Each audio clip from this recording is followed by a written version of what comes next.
Bon, cette fois-ci, c'est la I véritable think entrée. that we can actually get started right now. We are going to be talking about a very important and serious subject. We're going to be talking about from multi-crisis to multi-conflicts, how to stop the vicious circle. You can see the crisis, the climate crisis, biodiversity crisis. We've also got pandemics. And now we're facing the multiplication of conflicts as well. Ukraine. You also have the tragedy that is happening in Gaza and Israel. You've also got conflicts that we don't speak about in Africa, but actually that are also adding to human suffering and in a considerable fashion. And in addition to this, when we face all of these different crises, we can feel quite overloaded as the international community. The idea that the sum of all parts is maybe not as much as the total seems quite fitting here. And this is why we've decided to organize this exceptional panel. But prior to introducing the different members of the panel and hearing what they have to say, I would like for us to listen to a message that is going to remind us just how present these conflicts are. This is coming directly from the President Zelensky. This is something that was recorded a few minutes ago. Ladies and gentlemen, I'm pleased to have the opportunity to address you, and I'm grateful that in such difficult, turbulent times, the Paris Peace Forum remains active and contributes to global cooperation. And what is really important for global stability, it adds to the cooperation between Europe and Africa, Asia, Latin America. Now, in our time, the world is at the crossroads. Local wars can provoke a global collapse. The suffering in which a particular nation is thrown can drag neighboring nations into the abyss. But the world is not doomed to disasters and suffering. We are capable of making the right turn. It is precisely the cooperation and unity of all who truly value peace that can prevent catastrophes and stop the suffering of peoples. In this, every nation matters. It's important to remember this.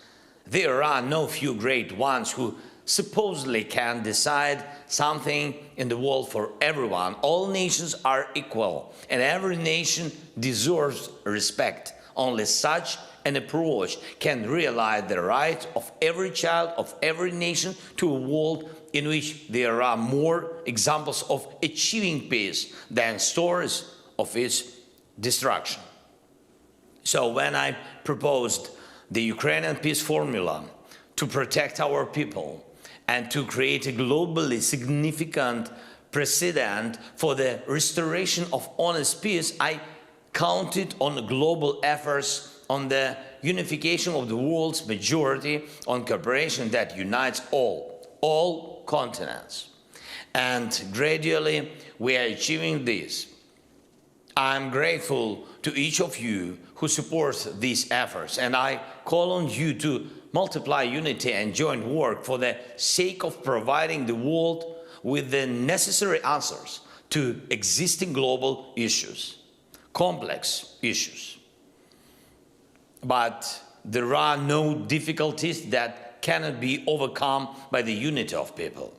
I thank France and President Macron personally for the unwavering belief in global cooperation, for new forms of such cooperation, and for their relentless energy in working towards uniting the world. Emmanuel, thank you for your vision of a safer world, turning into real actions. Charles, Mr. President, thank you for your leadership and for directing Europe's strengths for the global good. And I thank all the leaders who are here at the forum and our colleagues who likewise value unity and consolidated work. May our joint efforts be fruitful. Thank you for your attention. Slava Ukraini!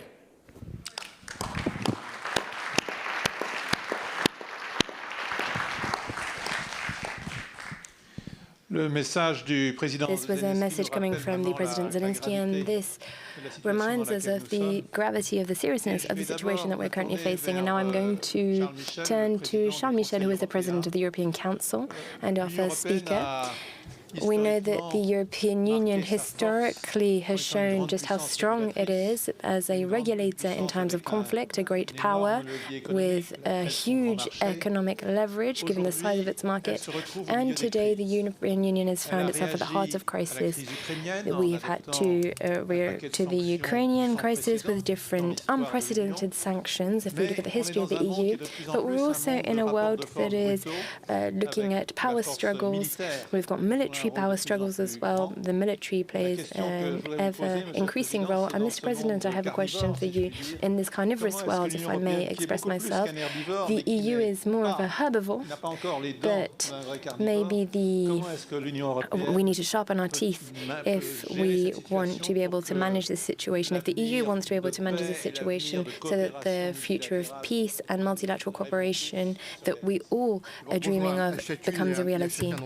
Thank you very much to each and every one of you. I think it's very important for us to take stock of the current situation. It is true that this generation is confronted with a very particular moment in humanity.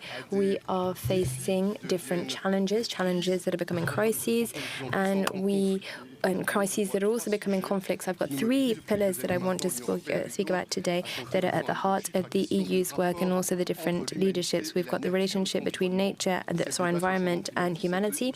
This is not only a question of climate change, but also COVID, which was also a power struggle between humanity and nature. Second axis, we've got the radical transformation on a technological front. We've got competition that is becoming, and confrontation that is coming even more important. Artificial intelligence, we are looking at a technologies race. Lots of different questions in society are cropping up, and this maybe changes the way we look at technology. And the third element, we have a face to this conflict. President Zelensky, who is resistant, who is courageous, who is bold, who is demanding that democratic leaders support his cause and Europe supports his cause. This is the state of play. These are the three different elements, and from these three elements we can see that the situation is becoming even more tense and leading to confrontation, especially since the 7th of October, when we've got a brutal shock in the Middle East with polarization, division, and also confrontation. That is the state of play here. Now, if we look at the heart of the European project, what is the European project? We founded the EU because we saw visionary men and women following tragedy, terrible tragedy that shed blood on the European soil. They decided to come together so that we could create a world around cooperation, dialogue, and coordination. This was at the heart of the EU. The EU was built on values, on democratic principles, freedom, liberty, human life, and we cannot forget this. This is another objective that was also mentioned in the promises of the founder, peace and prosperity. We can see this very well, that these promises are actually under pressure now.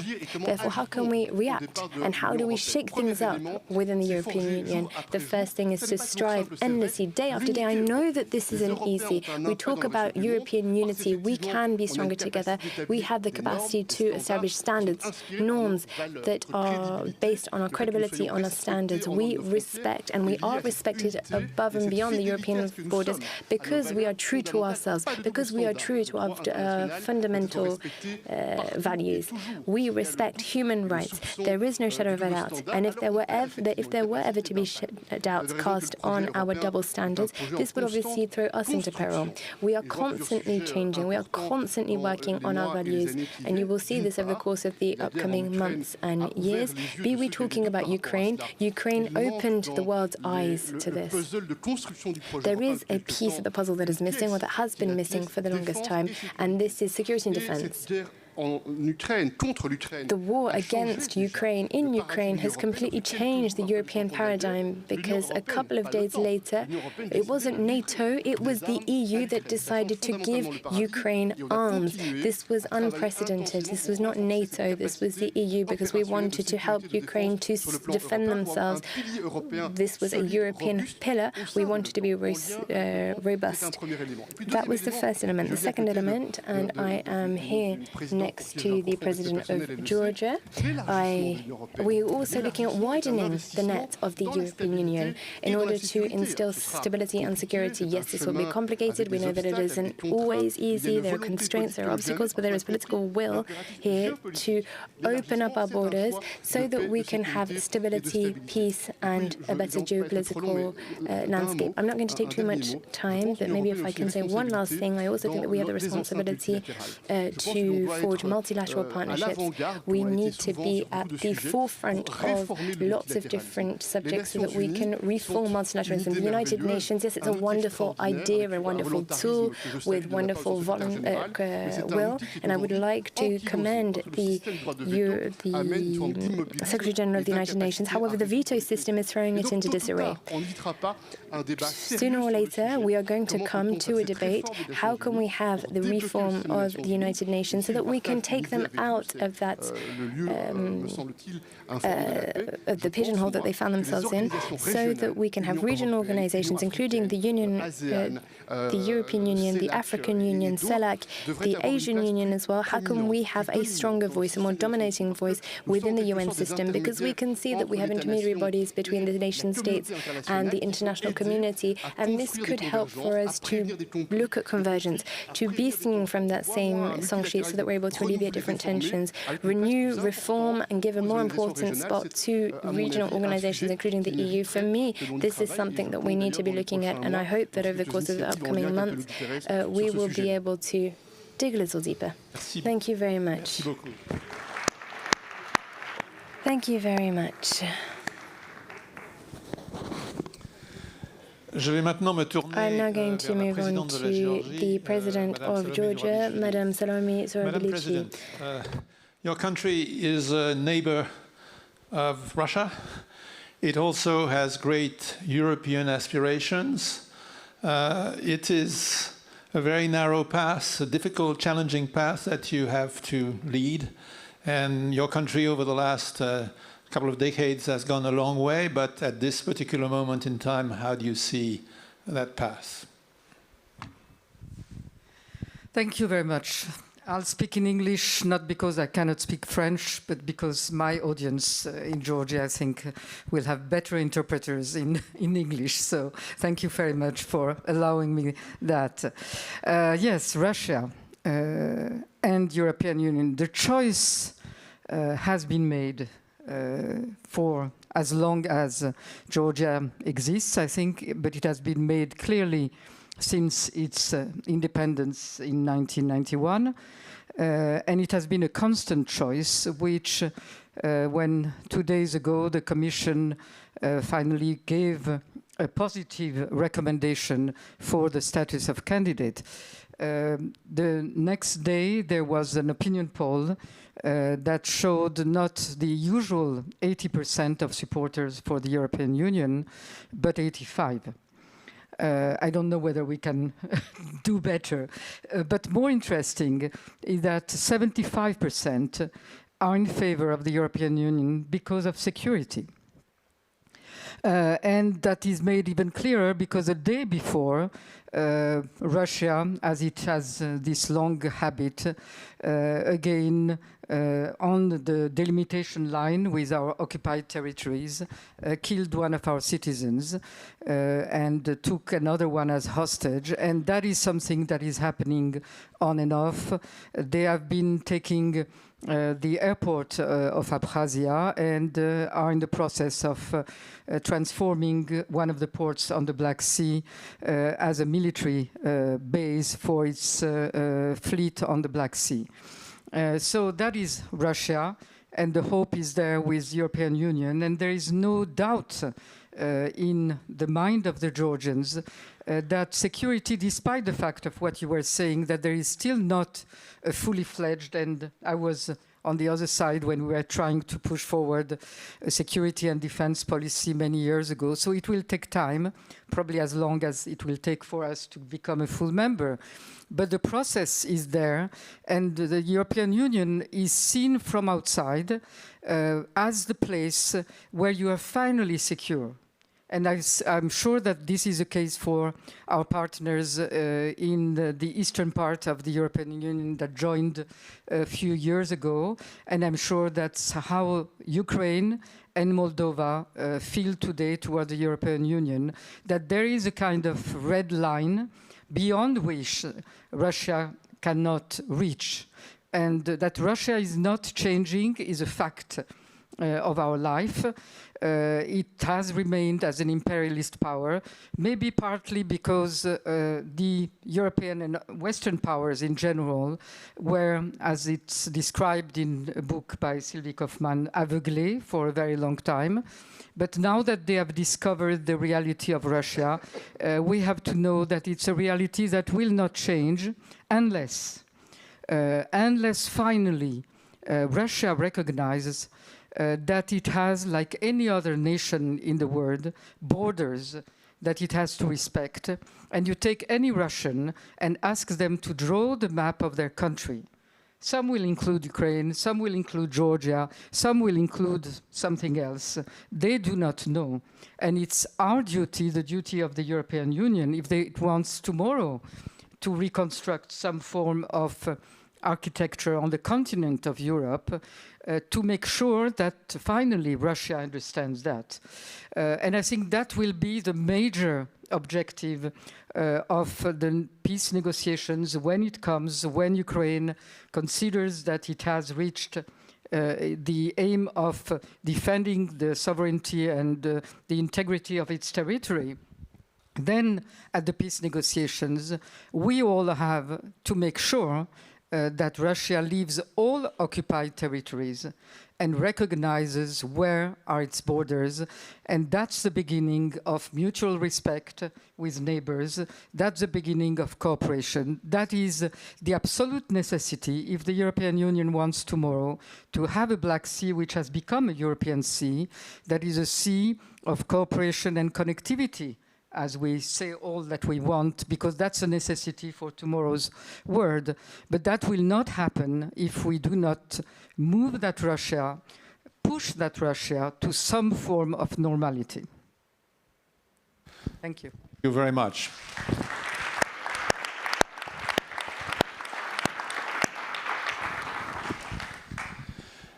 Now let me turn to Rob Jenkins. Rob Jenkins is the assistant to the administrator of USAID, one of the big aid agencies of the world.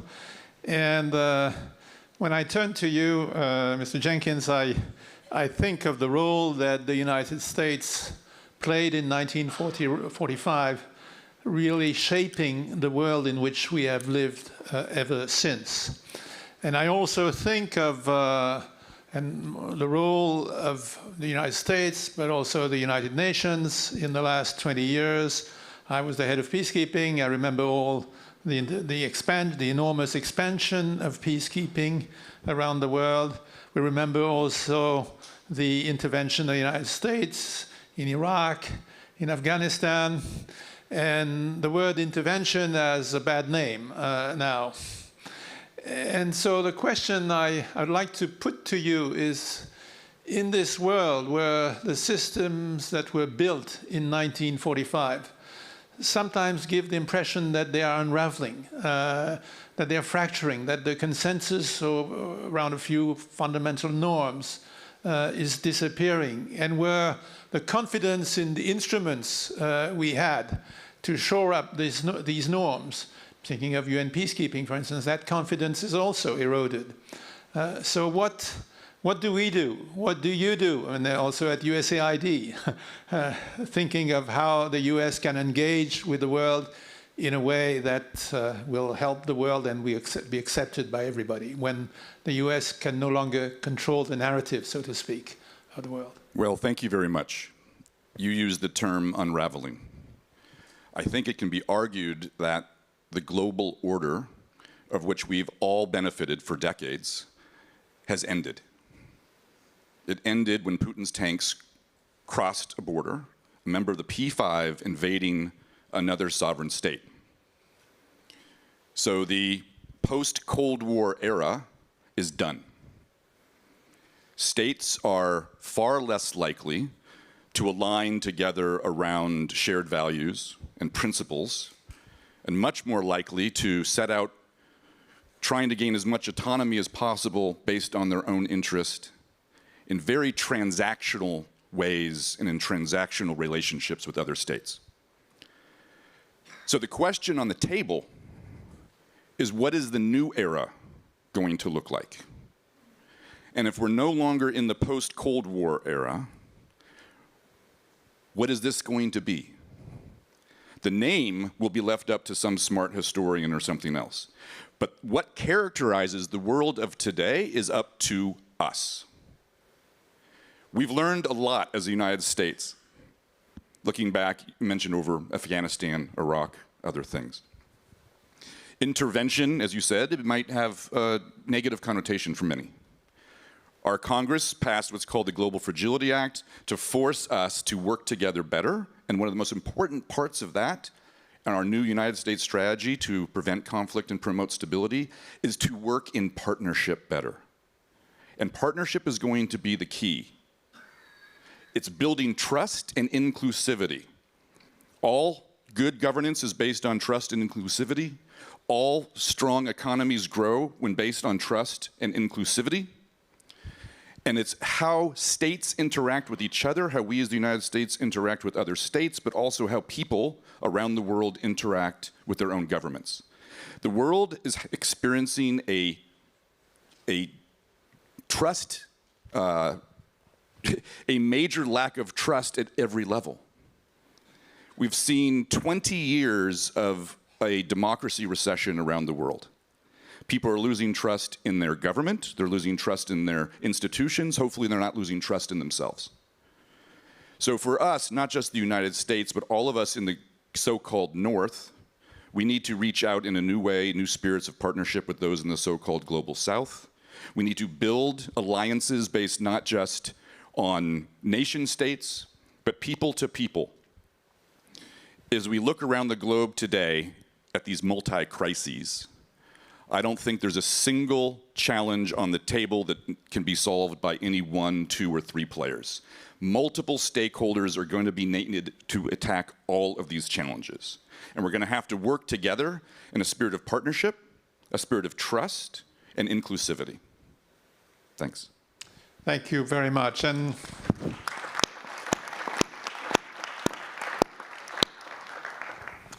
that brings me naturally to Comfort Aero, who is the president of the International Crisis Group, an organization that does not look at the world from a European or an American or a regional perspective, but really, looks at the world from a global perspective.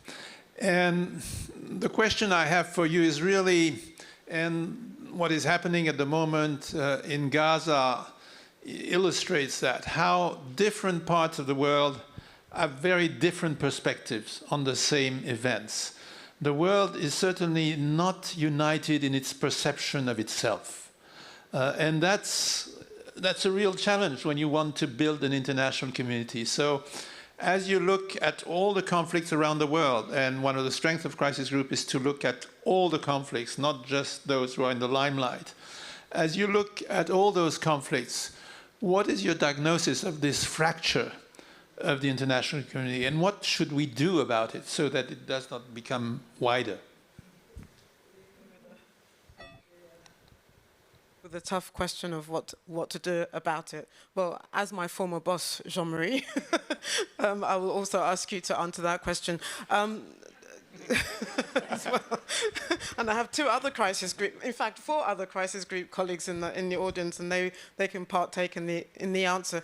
Look, I was interested in listening to your analysis, and where we start our analysis also matters, because one could argue that the post-Cold War order was already broken on the eve of the 24th of February of 2022.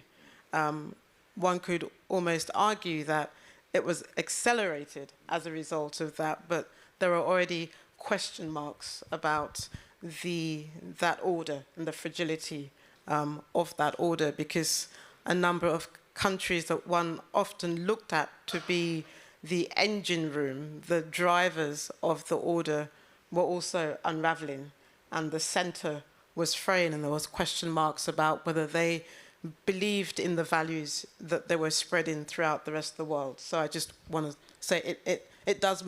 So when you're asking me about the rest of the world, it matters where we start our history telling from, and I just want to put that on the table as well. Jean-Marie, you're absolutely right.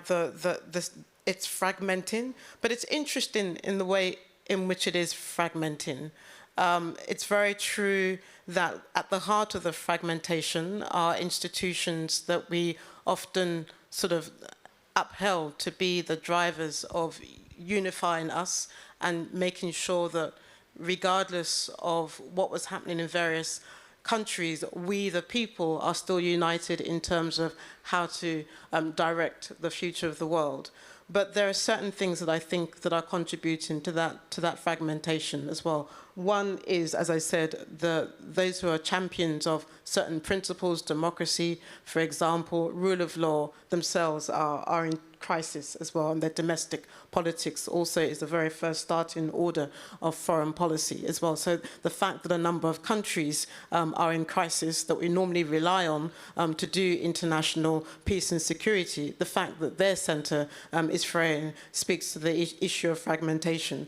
The other issue, Jean-Marie, is certainly that since Ukraine, but I would argue that before that, is that, but anyway, what Ukraine did was to shine a spotlight of just how feeble and how fragile the international system is. The question marks about the legitimacy of certain countries, but also certain institutions. That's the other issue. But what is also interesting today, Jean-Marie, is that even though there's multiple crises and multiple conflicts, they're also building multiple alliances. So one of the interesting things that's emerging from the fragmentation is this era of clubism. You know, everybody frustrated with certain institutions, everybody frustrated with certain countries, everybody frustrated with regionalism. So off we go to look and build different alliances, different clubs, because we're trying to figure out what the world is. We are in a world of disorder.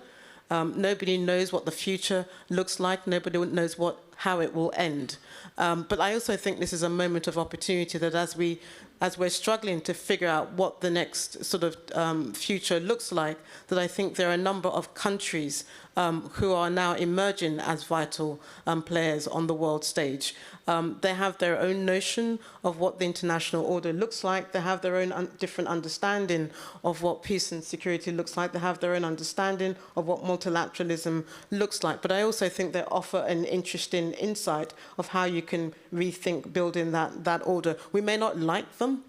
They may have different value propositions and different views that we do. But nonetheless, I think that if you're beginning to build that order, you can no longer leave those actors off the table. So when you talk about inclusivity, I would like to hold you to account to that. How do you put those different actors at the table to make sure that they're part of the solution and part of rebuilding the system as well? There's a lot of talk, Jean-Marie, about building back better, about making sure that we're inclusive, about making sure that the system itself brings other actors on the table. But I also have question marks about how serious we are about that, and whether we're prepared to rethink the table and who sits at the table. Anyway, regardless of what we think, they're already there. They're already doing it. So as you know, Jean-Marie, I no longer just come to Paris or Brussels or London, because it's very clear to me that I have to go and talk to Riyadh. I have to go and talk to Doha. I have to go and talk to a number of other countries. It matters today what New Delhi thinks. It matters today for me in shaping a solution, in finding a pathway to peace, to start speaking to these new actors. They have different views on the world, but you can't ignore them. And so while the world is fragmented, there's also a new script that's been written, and we either decide to jump on that wagon and understand that new script and work with those different characters, or we decide to ignore them, but we ignore them at our peril, because the fragmentation is as a result also of a different reading of what the order looks like as well. Wonderful.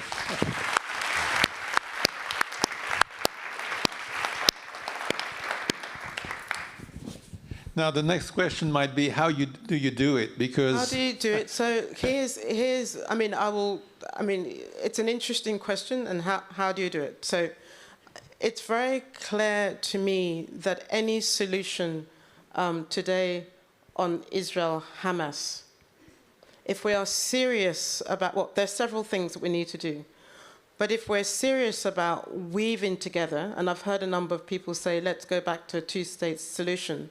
You talk about the credibility and trust. Why should we trust you on that? A number of people have paid lip service to the idea of a two-state solution. Now, we're very clear on what happened on the 7th of October. We're very clear about that. But how do you begin to get back to a two-state solution? You also there are a number of characters that need to be on the table. The same issue also with trying to navigate the politics in the Horn of Africa. It's very clear to us that you can't ignore certain characters that are vital to that conflict. So not just the two fighters in Sudan, i.e. the Rapid Support Force, as questionable as what they're doing is, you cannot also ignore the military as well. But Sudan's fate is also shaped by another region, by the Gulf actors.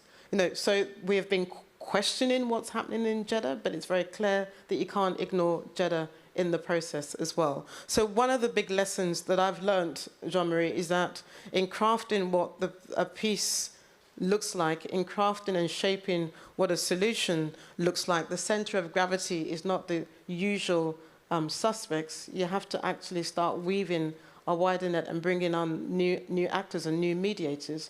And as I said, our conversations can no longer be stuck in certain centers, but they have to also include other actors. The other final point I'll make, Jean-Marie, because you raised it with with Ron, is about the UN as well. I'm not going to get involved in a conversation about UN reform because we've been talking about this forever. But if you're truly interested in inclusion, if you're truly interested in reform, if you really want to respond to the rest of the world, and I don't like that term, and neither do I like the term Global South, but that's what we're talking about. But if you're truly serious about that, you've got to go to the heart of the matter, and the heart of the matter is a reform of the IFIs. For me, the UN, fine. But really, it's about reshaping what the IMF is doing, what the World Bank is doing, and making sure that they are speaking directly to those fragile countries, and that we no longer pay lip service to these reforms, but begin to really ensure that we are going to the heart of the matter. I'm looking at you primarily because the US is also instrumental in a lot of these reform initiatives. Great credit to President Biden for wanting to put more money into the World Bank. Great decision that we've also decided that you want to bring the African Union to the G20. I have a question about the African Union, but I also think that the World Bank reform is more than money, but it's beginning to make sure that the table looks more representative of the countries that are actually affected by a number of these challenges as well.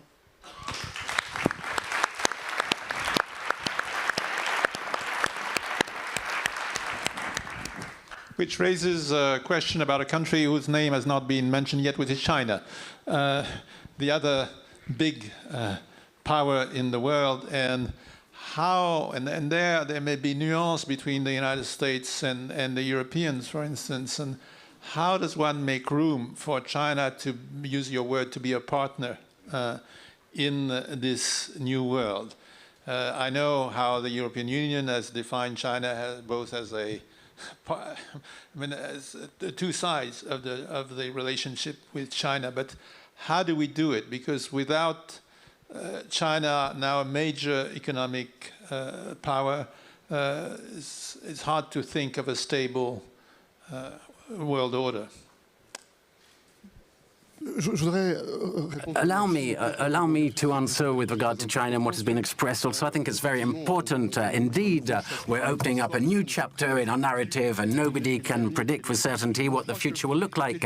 I believe that there are some parameters which are structural. One of the main questions is, will we accept, or will we be resigned to accept a bipolar world, which is divided in two, cut in two, where everybody would be forced to choose one camp or the other with regard to everything pertaining to climate, economy, geopolitical issues, or do we want a more balanced and, to my mind, healthier world, a multipolar one? And regional integration is, to my mind, one of the levers needed to really bring a spirit of cooperation and method and balance, and that is what is at stake today. And to answer that question, I think that we absolutely need to be absolutely attentive. I appreciate what has been said, to be really most aware and clear with regard in the western part of the world that we need to be clear that we're looking at a number of topics with our perspective, our history, our values, our history of values, and we need to accept that other parts of the world, other regions have a very different analysis, totally sincerely, of the different topics. What's happening in the Middle East, of course, it's true with regard to climate, a number of economic points of tension. They were under colonial power, notably in Africa. So today we're asking those countries who not have big responsibilities with regard to pollution of the planet to at once address a battle against poverty, but also the climate transformation. So we absolutely need to be mobilized for there to be more inclusivity. So we need to ask ourselves the question: we want an order based on a rule of law, but what we call the Global South considers that those rules are not set by them and not set for them, and the rules are therefore not fair, not just. So we have a responsibility, US, Europe notably, do we accept to embrace these countries and include and to ensure that there's a process of decision which is really fair, and there's a very technical and political questions behind that. Will the US accept at one stage that there be reforms of Watanut to ensure that it not be the G7 alone which decides which orientation we take in, but we give space to others, and I think that is a major point that faces up today. China, of course, extremely important, a salient point, and we have the European point of view, and we have a good debate with the US, but it's true that we have our sensitivities. Three important points, to my mind, with China.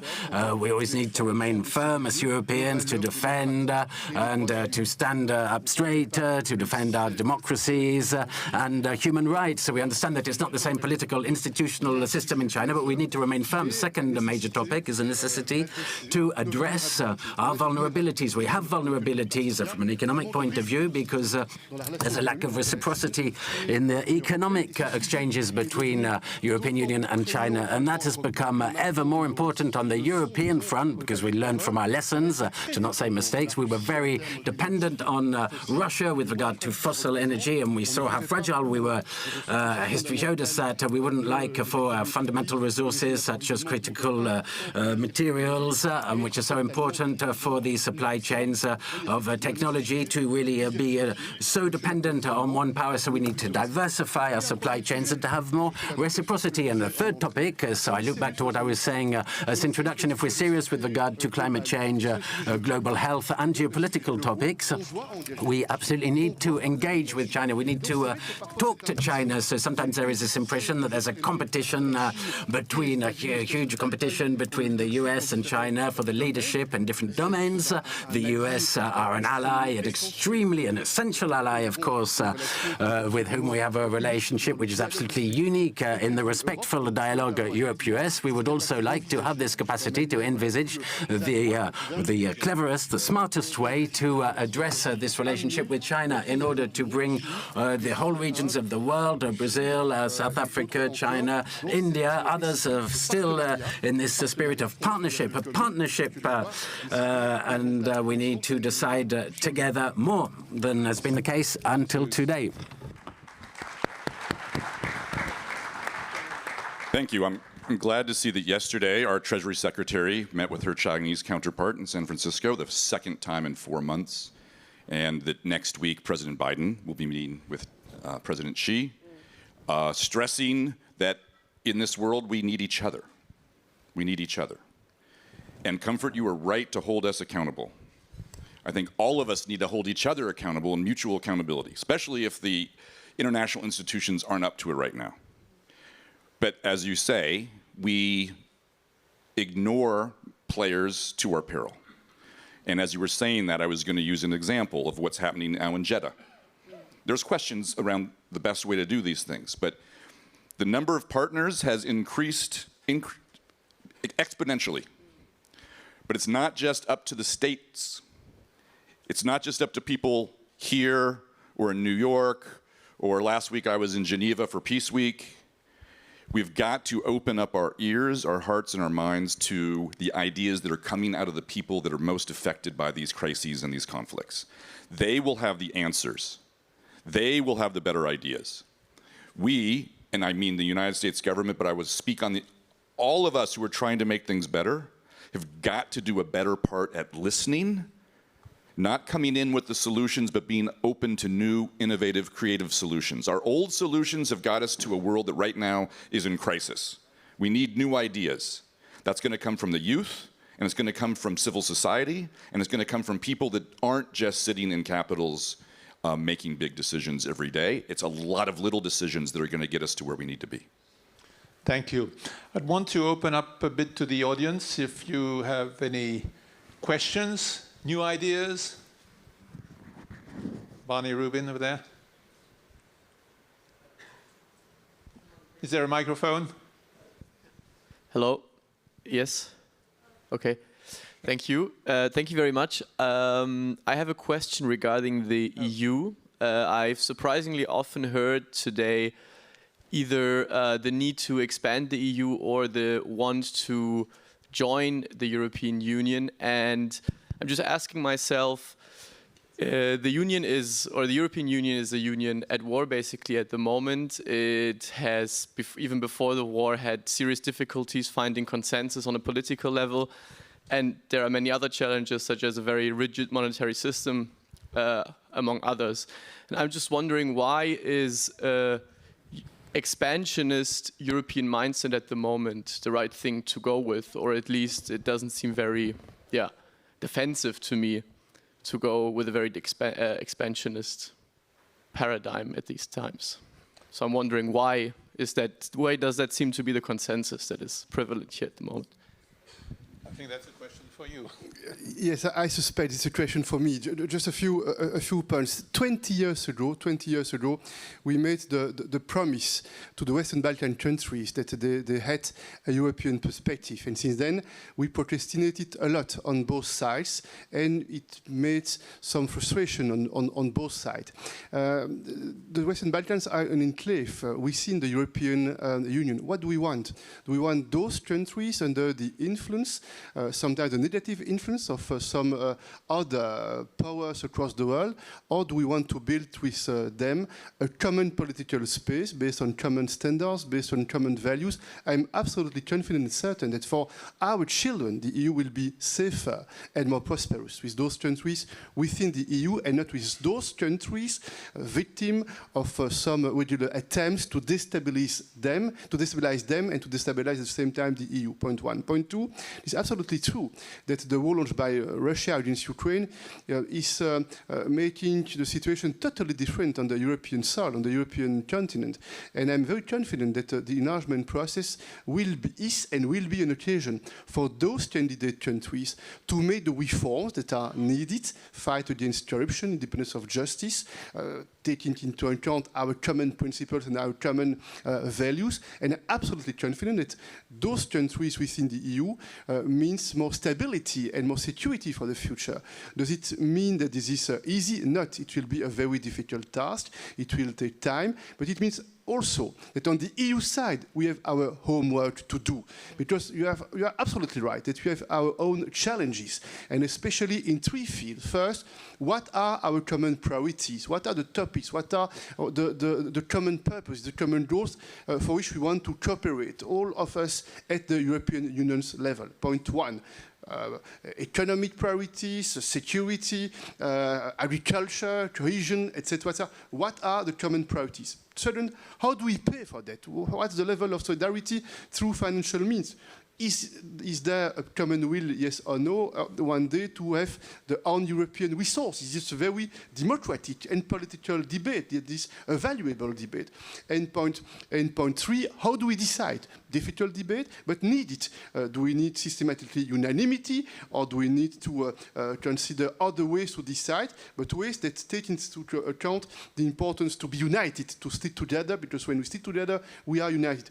It means that I absolutely assume that there is a common political will in the European Council to address this topic with various sensitivities. This is true that some of our member states are much more motivated, much more impatient to make progress in that field. Some others, for legitimate reasons, they would like to make sure that we are cautious, that we are careful, that the reforms are implemented, and they are right. This will remain a merit-based process, but on top, there is a geopolitical reality, and I'm absolutely confident that the EU, in a few years, I think that we must get ready by 2030. This is an horizon that I've shared with my friends and colleagues in a speech in Bled a few months ago. It should make this European project more prosperous, more stable.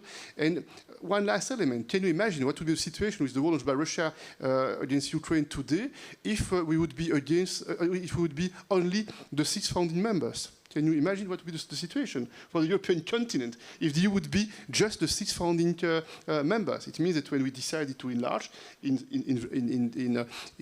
several steps, I think that we made something more stable and more prosperous and more secure for our common future.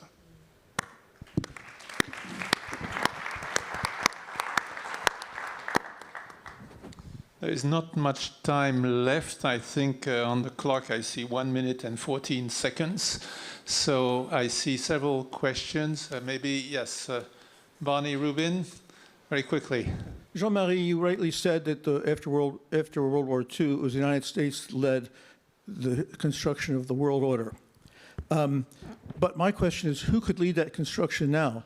Because the first invasion without Security Council authorization was not Russia's invasion of Ukraine. It was the American invasion of Iraq.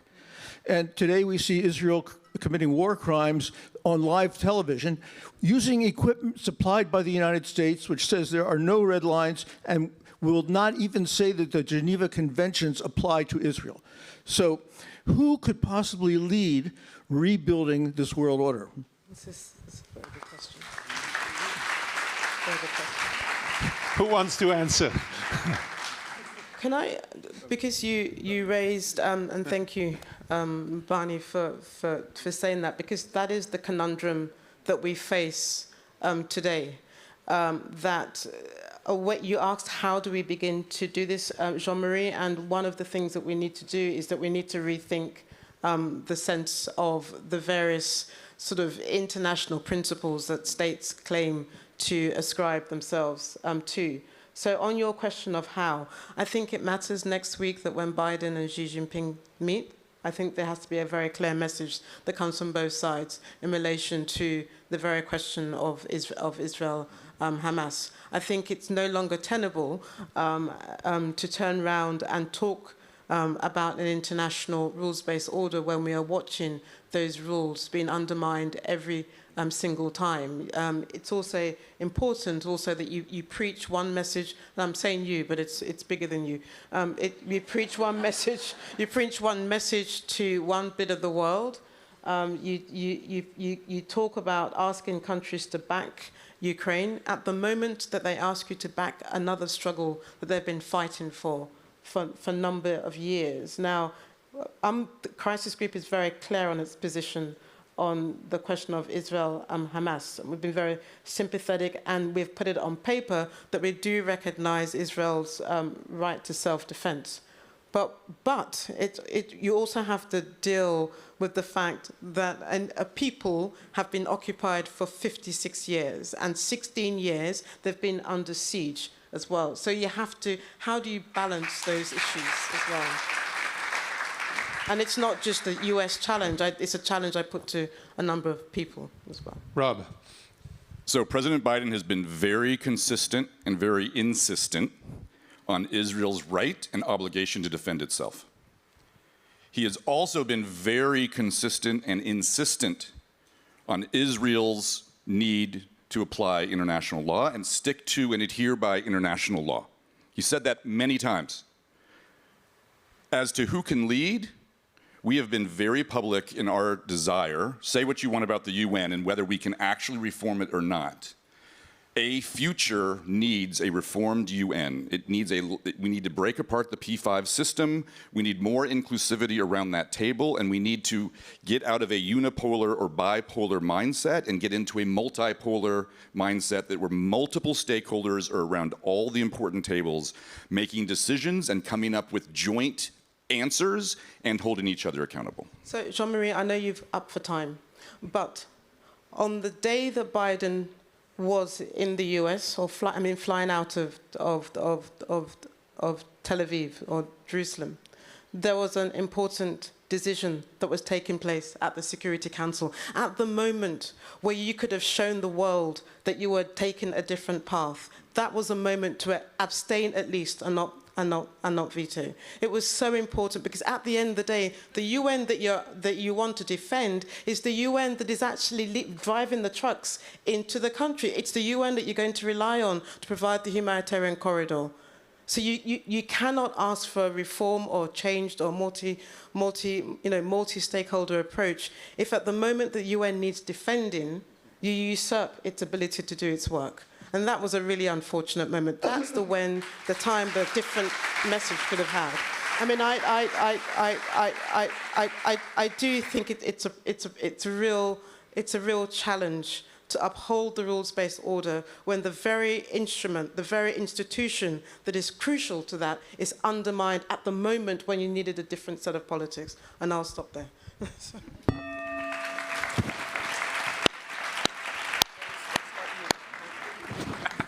I think we have to stop there, but this is the way this debate has turned out, I think, shows the challenges that we are facing. President Charles Michel was whispering to me, the European Union does not invade any country, but countries want to join the European Union. And that's something very powerful, and I'll leave you with that thought. Thank you.